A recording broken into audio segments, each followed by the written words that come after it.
ሙሴም ካደገ በኋላ የፈርዖን የልጅ ልጅ እንዳይባል በእምነት እምቢ አለ።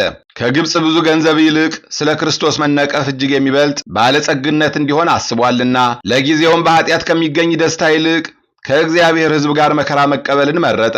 ብድራቱንም ትኩር ብሎ ተመልክቷልና።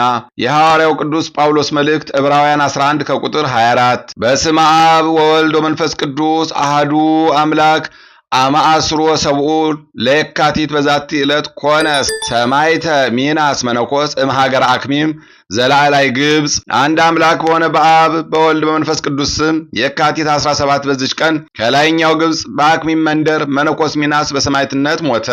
የዚህም ቅዱስ ወላጆቹ ምድርን የሚያርሱ ክርስቲያን ገበሬዎች ናቸው።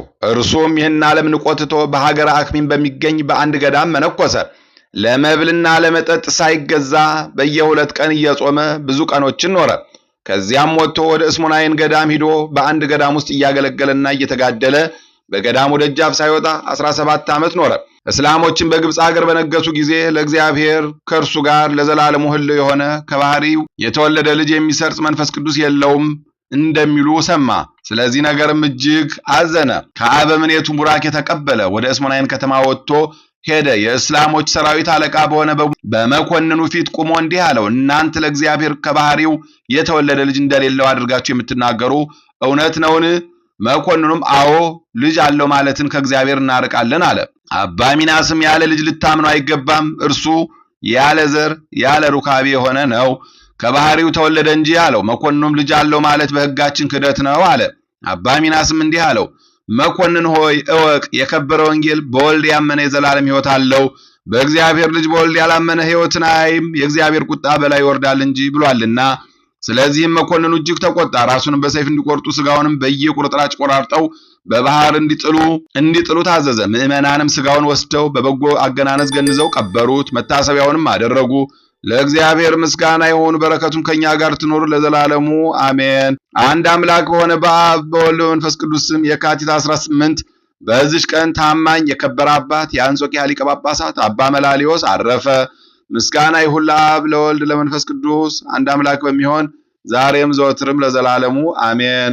በየካቲት 17 ቀን የሚከበሩ ዓመታዊ የቅዱሳን በዓላት ቅዱስ ሙሴ ሊቀ ነቢያት በ120 ዓመቱ በደብረ ናባው ላይ ተቀብረዋል። ቅዱስ ሚናስ ግብፃዊ ሁለተኛ።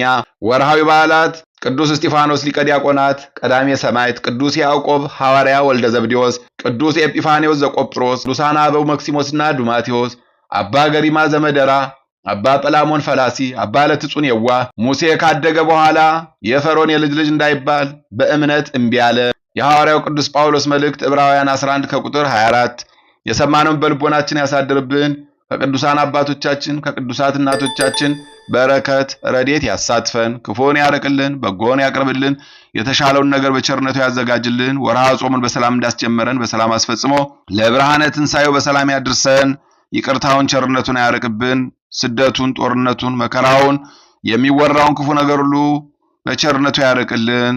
የተሻለውን ነገር በቸርነቱ ያዘጋጅልን።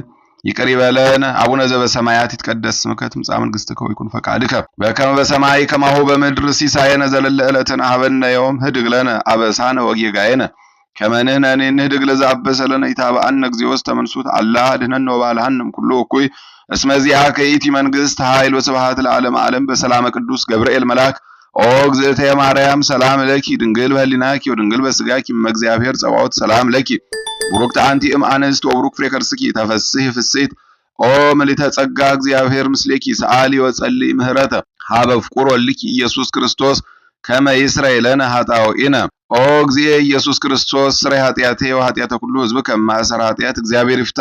እግዚአብሔር ይባርክ። ሰላም ያሳደረ ሰላም ያውለን፣ ሰላም ያዋለ ሰላም ያሳድረን። ይቆየን።